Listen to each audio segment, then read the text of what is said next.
Naturopathy क्या होता है?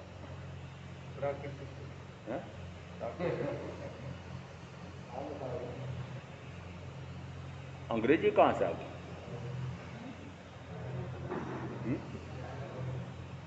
ये अंग्रेजी कहां से आई? नेचर में अंग्रेजी है क्या? है? फिर ये अंग्रेजी का है? प्राकृतिक आहार आपका है? नहीं है? नहीं है। शरीर में कौन सी भोजन की आवश्यकता है आपको पता है? आयुष के कौन से काल में किस प्रकार का भोजन चाहिए, फिर वह गर्भ में कोई बच्चा आ गया है तो उसको कैसा भोजन चाहिए, फिर गर्भ से बच्चा बाहर आ जाए तो फिर बच्चे को भोजन कैसा चाहिए और उसकी माँ को भोजन कैसा चाहिए। बहनों, आपको पता था? कुछ नहीं था, डोर। और जिस समय यौवन अवस्था होती है उस समय कौन सा भोजन होना चाहिए, और जिस समय प्रौढ़ अवस्था आती है, वृद्धावस्था आती है, उस समय कौन सा भोजन चाहिए, और जिस समय शरीर में कोई रोग आ जाता है तो प्रकृति बता रही है, प्रकृति क्या बता रही है कि इस प्रकार का भोजन शरीर कह रहा है मुझे नहीं चाहिए, और पहुंच गया है तो वह प्रतिक्रिया करता है। आपको पता लगता है उसकी प्रतिक्रिया का? भोजन करते ही यदि दर्द होने लगा है, क्यों? कोई विकृत भोजन चला गया है, दुष्पाच्य चला गया है, इस कारण से उसने प्रतिक्रिया की है। आप इस शरीर की प्रतिक्रिया को समझते नहीं हैं, उसके अंग की प्रतिक्रिया को समझते ही नहीं हैं। पाचन तंत्र, हम तो बच्चे थे तब पढ़ाया जाता था भोजन किस समय करना चाहिए, आपको पता है? कहते हैं अंदर भी एक घड़ी है, जैसे आपके बाहर घड़ी है 24 घंटे की, वैसे अंदर भी घड़ी है, और कौन से प्रहर में कौन सी घड़ी में शरीर को कौन सा भोजन चाहिए, आपको पता है? इसे कहते हैं यदि शरीर साथ जुड़ा हुआ है, और प्रथमतः शरीर साधना में निरोगी रहे, इसका तो मुझे भी ध्यान रखना चाहिए, चाहे मैं साधु हो गया। और जिस समय मुझे कहा जाता था महाराज आपको तो गृहस्थी के यहाँ पर जिस प्रकार का भोजन सुलभतः मिलता है वैसा खा लो, मैंने कहा नहीं खाऊंगा। ये कैसे महाराज? गृहस्थ के यहाँ जो भोजन बना है वो नहीं लेंगे तो फिर आपके लिए बनाना पड़ेगा, तो आपको तो फिर भारी दोष हो जाएगा, आप तो नरक में जाओगे। चार चार आगमों में आया हुआ है कि यदि वह औद्देशिक नैमित्तिक आहार लेता है तो वह ठेठ नरक में जाता है। साधु के लिए बनाया हुआ आहार साधु ले रहा है तो वह नरकगामी है। मैंने कहा ठीक है कोई बात नहीं, ठीक है कोई बात नहीं, नरक जाना मंजूर है, परंतु भोजन तो जैसा वय अवस्था के अनुसार, पेट के अनुसार, शरीर के अंगोपांगों के अनुसार, पाचन तंत्र के अनुसार लूंगा। पाचन तंत्र का आपको पता है? पाचन तंत्र प्रारंभ कहां से होता है?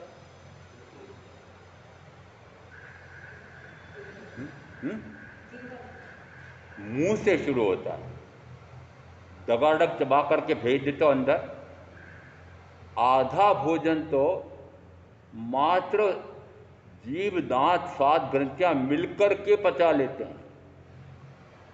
कितना? आधा भोजन। कहां पर? यदि दरादर दबादब खाया है तो फिर उस भोजन में लार मिली, और लार भोजन के पाचन में सबसे महत्वपूर्ण है। आपको पता है उसका?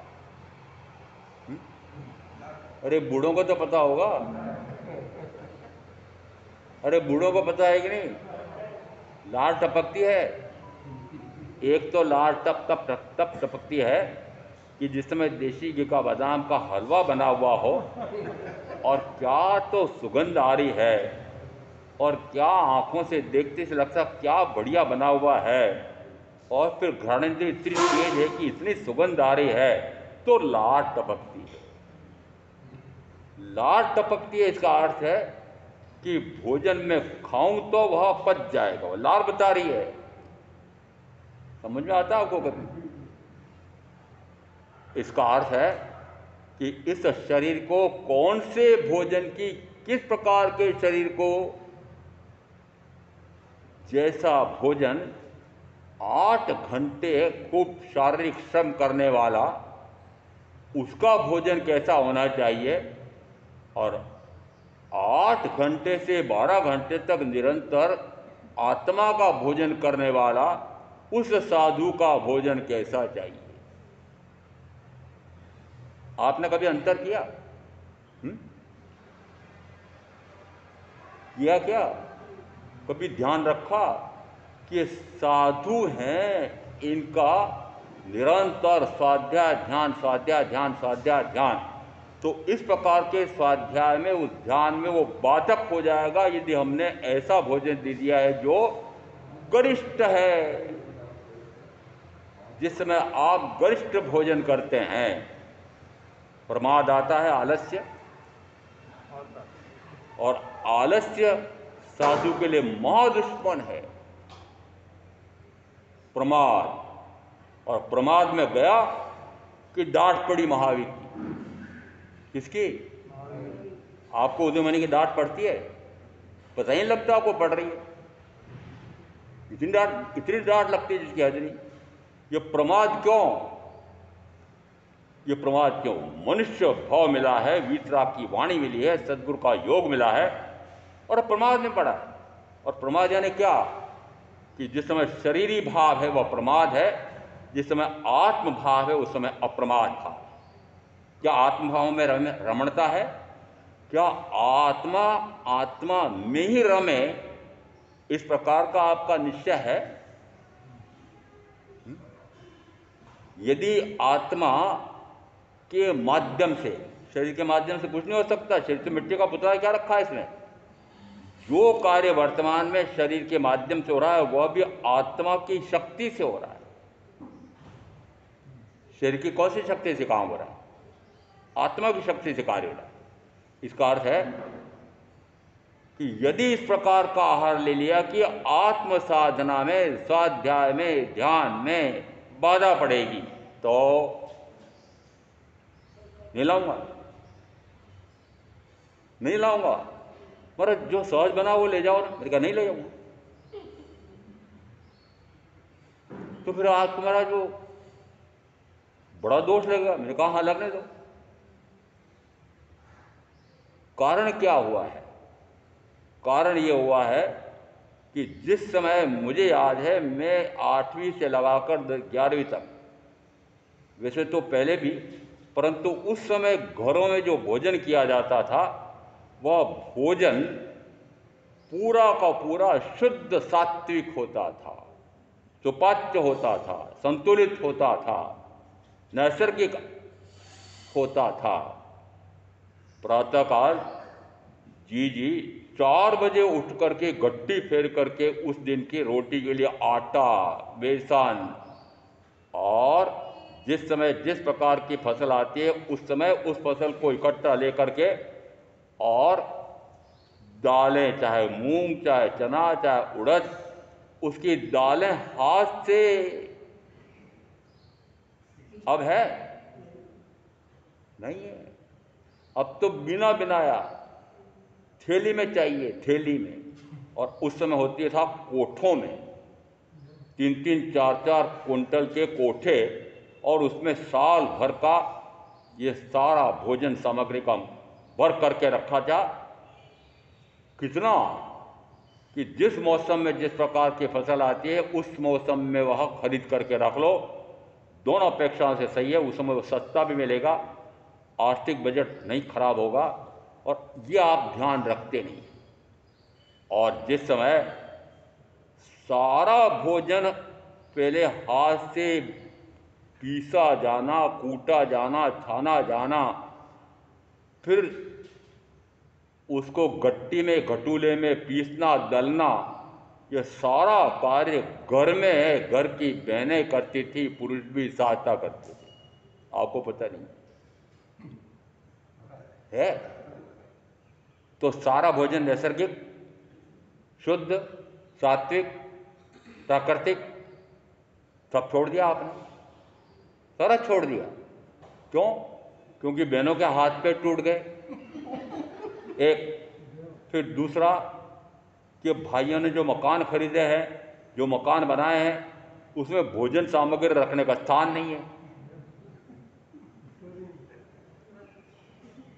यदि तेल मंगाना है तो एक छोटी शीशी देंगे, उसमें तेल ले आओ। उससे भी छोटी शीशी यदि कोई सूंघने की चीज़ लाना हो तो वो देसी गाय का घी कितना खरीद के मंगाओगे? 25 ग्राम, 50 ग्राम, 4 किलो का डब्बा नहीं।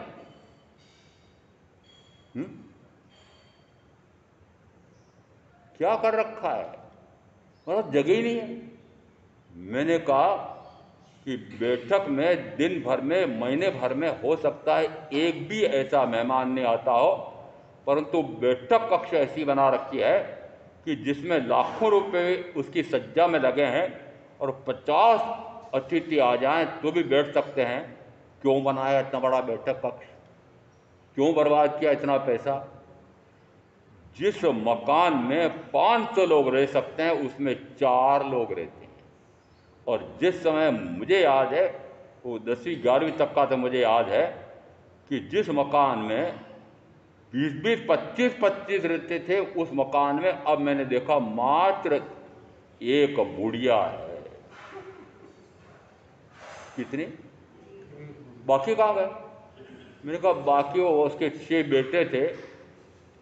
वहाँ माँ खुद कहती है, मैंने एक माँ को देखा 70-75 साल की माँ, और जिस समय वह दलिया सेक रही थी, मैंने कहा माँ आपको सेकना पड़ रहा है, क्या बात है? बहू नहीं?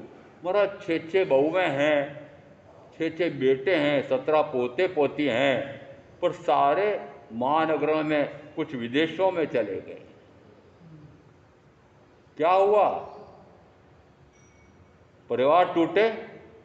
जो सहज व्यवस्था, जो जो जिस जिस प्रकार की क्षमता वाला है, चाहे पुरुष हो चाहे स्त्री हो, वो सारे काम एक परिवार में मिलकर के सारे, चाहे वह बच्चे कितने। मैं जिस समय 7वीं कक्षा में पढ़ता था उस समय मेरे एक साथी, उनके क्रमशः 16 लड़कियां, पुत्रियां और 17वां बेटा। मैं मेरी माँ का 10वां, 2-3 मर भी गए थे। आज खिलाने के लिए आपके पास करोड़ों या अरबों रुपए हैं, पर खाने वाला नहीं चाहिए, खाने वाले नहीं चाहिए। तो भाई इतना धन क्यों जोड़ रहे हो भाई? किसके लिए जोड़ रहे हो? तो मुझे लगता है कि इतने बड़े बड़े भवन बन रहे हैं, इतने कोठी बंगले बन रहे हैं, ये तो घटते घटते घटते अत्यंत कम रह जाएंगे। और जो संख्या में निरंतर बढ़ते जा रहे हैं, 4 पत्नी, एक सहायक पत्नी और थोड़े से काल के लिए, और 10 बच्चे, 15 बच्चे, 20 बच्चे, 30 बच्चे, 35 बच्चे, 40 बच्चे एक मुसलमान के। मैंने कहा वो सारे बड़ी बड़ी कोठियों में जो ये हिंदू बना रहे हैं, जैन बना रहे हैं, वहाँ सारे मुसलमान बसेंगे। जितने स्थानक हैं, मंदिर के दालान हैं, वो सारे मस्जिदें बनेगी। लिख लेना, आज नहीं तो 25 साल पहले हो जाए, बाद में हो जाएगा। शुरू तो हो गया है, शुरू तो हो गया है, आपको पता नहीं है, शुरू तो हो गया है। वो शुरू कब हुआ था? कि बाबर के जमाने में हो गया था। कब हो गया था? बाबर के जमाने में हो गया था। और उस समय तो गिनती के 3000 आए थे, और अब कितने हैं? उससे तिगुने करोड़ हो गए। एक पूरा पाकिस्तान, एक पूरा बांग्लादेश, और भारत में इतने करोड़। अर्थ क्या निकल रहा है? कि सारा असंतुलन क्यों? ये किसके लिए कोठियां बना रहे हो? किसके लिए कारखाने बना रहे हो? आपको पता है कुछ? कितनी तेजी से मुसलमानों की, ईसाइयों की संख्या बढ़ती चली जा रही है, और किस प्रकार से हिंदुओं की, जिसमें जैन पूरे भारतवर्ष की जनसंख्या की अपेक्षा से मात्र नाम के जैन कहे जाएं तब भी 40 लाख केवल 0.4। यदि 15, 20, 25 साल बाद हिंदू और हिंदू धर्म भी खतरे में होगा तो बताओ जैन धर्म का क्या होगा? अस्तित्व मिट जाएगा। नहीं महाराज, 5वीं आर्य के अंतिम दिन तक चलेगा। अरे मैंने कहा इक्का दुक्का चौका रहेगा। कितने रहेंगे? 4 जने मान लिया मैंने, परंतु निरंतर ह्रास हो रहा है कि नहीं? मैं देख रहा हूं निरंतर ह्रास हो रहा है। आपके जितने भी बेटे बेटी हैं, आज एक भी बेटा बेटी किसी भी स्थान पर जाकर देखो, चाहे छोटा गांव, घूम के आया हूं, छोटा गांव हो, चाहे वह मात्र एक कस्बा हो, चाहे नगर हो, चाहे महानगर हो, चाहे राजधानियां हो, या चाहे पूरे देश की राजधानी हो, ये जितने भी जैन हैं उनका एक भी बेटा बेटी पोता पोती महावीर के धर्म दर्शन का, एक अरिहंत का और आत्मा का और ज्ञान का कुछ नहीं जानते, कुछ नहीं जानते। क्या खोया, क्या पाया? कि धर्म खोया और धन पाया। धर्म खोया और धन पाया।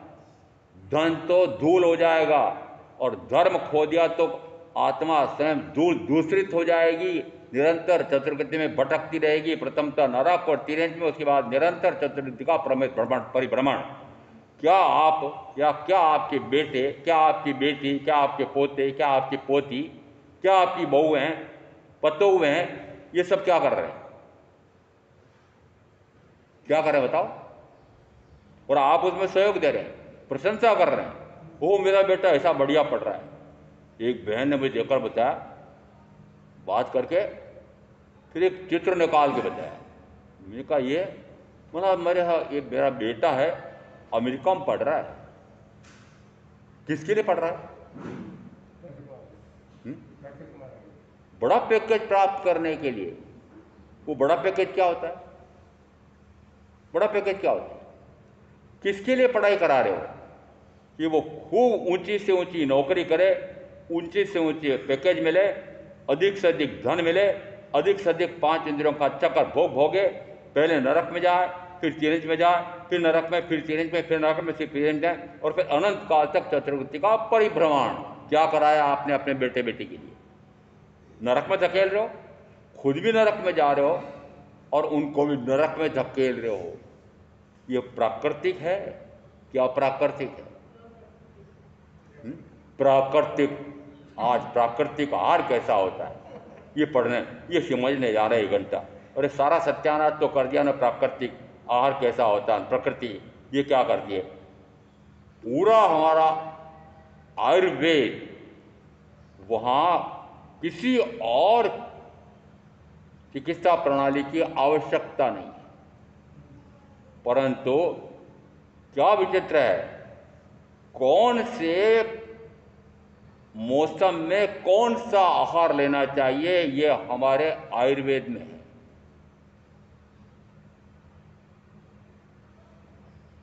यदि ऋतु बदल गई है तो ऋतु के अनुसार भोजन होता है? नहीं। यदि अवस्थांतर आ गया है शरीर में, उसके अनुसार भोजन होता है? नहीं। यदि कोई अंग विकृत हो गया है तो वह शरीर चेतावनी देता है। यदि कब्ज जो हो गई है, बता रहा है कि आहार में खराबी है। दस्त लग गई है, बता रहा है कि आहार में खराबी है। आप चेतते हैं? आपको पता है कि किस आहार से दुष्पाच्य हो जाएगा, कौन सा आहार दस्त लगा देगा? पता है? पता ही नहीं है। क्यों? क्योंकि आप, बहनों को भी कह रहा हूं और भाइयों को भी कह रहा हूं, आपका चोका तो आज 80%, 90% तो बाहर का हो गया। बना बनाया आहार आ रहा है आपके चोखे में। कितने प्रतिशत? 80% भोजन, और 20% मात्र ये बहन बनाती होगी, और वह भी नहीं बनाना चाहती है। 7 दिन होते हैं, 2 दिन तो कम से कम होटल में जा कर के सारा परिवार खाएगा, लाए चाहे 5,000 लग जाए 5 जनों के, पर हम बाहर खाएंगे। बाहर क्या खाएंगे? पिज्जा खाएंगे, बर्गर खाएंगे, मांस खाएंगे, मट्टी खाएंगे, शराब पिएंगे। जैन हो, मनुष्य हो कि राक्षस हो, ये राक्षसी प्रवृत्ति है, ये राक्षसी भोजन है। यदि आज षष्ठियों के भोजनशाला के साथ बार और बियर लगा हुआ है, बियर बार शराब पी जा सकती है। यदि बाप शराब पी रहा है, उस समय बेटा छोटा है, फिर बेटा यदि बाप के बराबर का उम्र का हो जाएगा, फिर बाप को बेटा क्या करेगा? उसने देखा मेरा बाप पीता था, तो क्या करेगा? वो भी पिएगा। फिर उसका बेटा क्या करेगा? फिर महावीर क्या कहाँ जाएंगे? फिर महावीर का दर्शन कहाँ जाएगा? फिर उदयमणि का प्रवचन कहाँ जाएगा? ये बाढ़ में जाएगा, कचरे में जाएगा।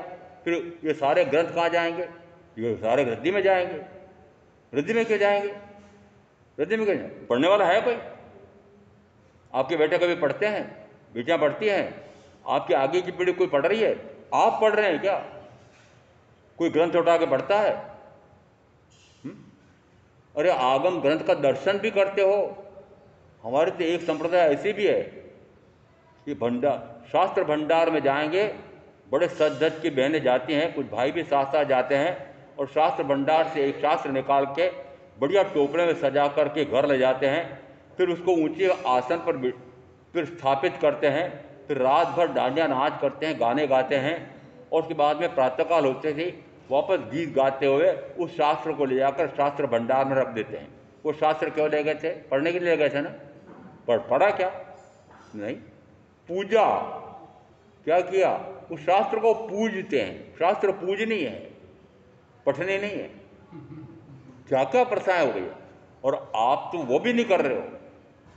आपके यहाँ तो शास्त्र भी कचरे जैसे पड़े हैं, रद्दी, उसमें दीमकें लग रही है, उसमें न जाने कितने जीव पढ़ रहे हैं। आपको पता है? महामंत्री जी को पता है? शास्त्र भंडार में दीमक लगी हुई, वो सफेद कीड़े लगे हुए हैं, और यहाँ आपने एक एक जीव की पूजनी से रक्षा करते हो।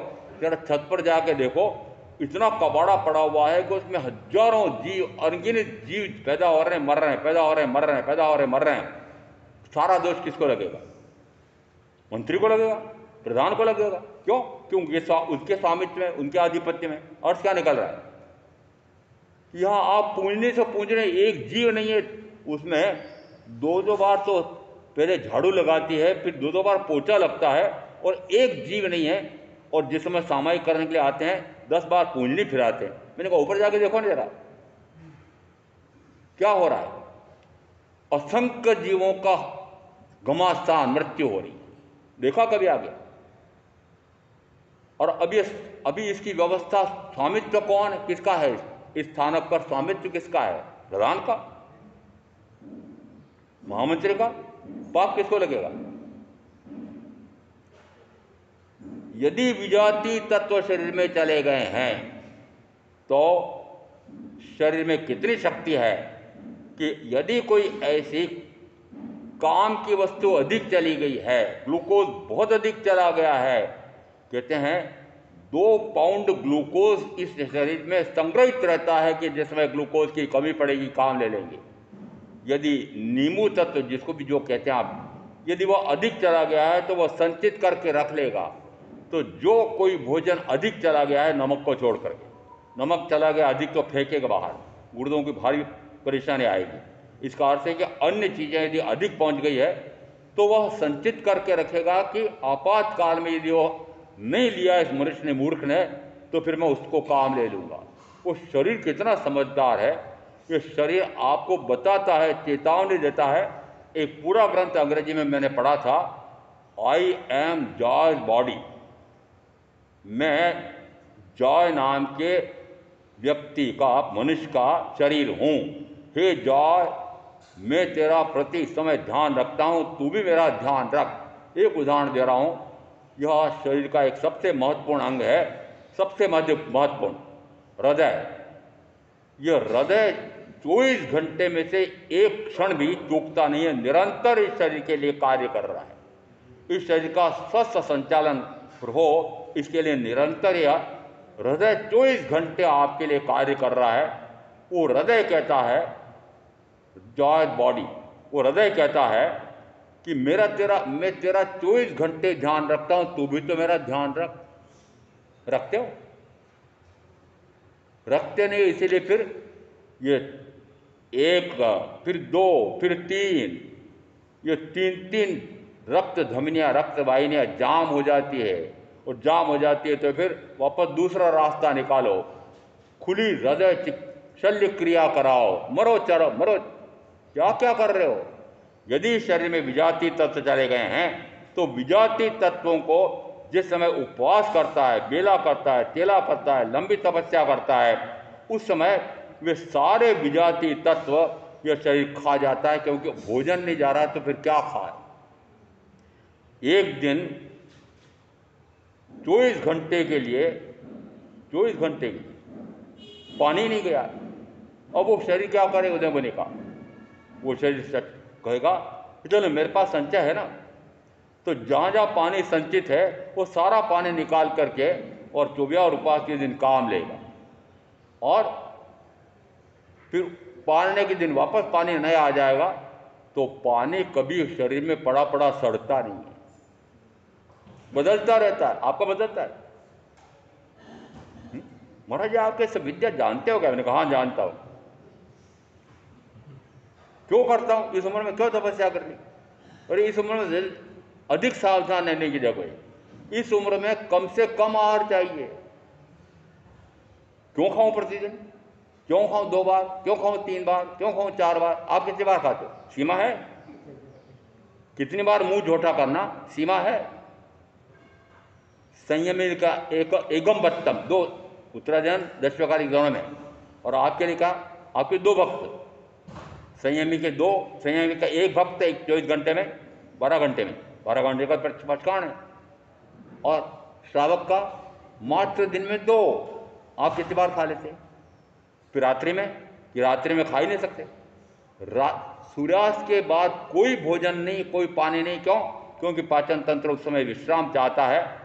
अब वह नया आहार लेगा तो उस समय सूर्य का अस्त होने के कारण से पाचन तंत्र प्रभावित होता है, इसलिए रात में खाना नहीं। रात में खाएगा, 10 बजे खाएगा, 11 बजे खाएगा, 12 बजे खाएगा, खाते से दरादन पानी पिएगा, और वो भोजन पचाने का कार्य, शरीर पचाने का कार्य करे कि नींद में जाए, तो न तो पचाने का कार्य ठीक होता है, न नींद ठीक आती है, सारा शरीर बिगड़ रहा है। मुझे इन बातों में जाना नहीं है, परंतु शरीर को निरोगी रखना यदि साधना करनी है आत्मा की आत्मा से, तो शरीर भी निरोगी रहेगा। तो यदि शरीर रोगी हुआ तो साधना में बाधा पड़ेगी। ऐसा तथ्य समझ करके मैं आप जो साधना करेंगे उनका कल्याण होगा। ओम शांति।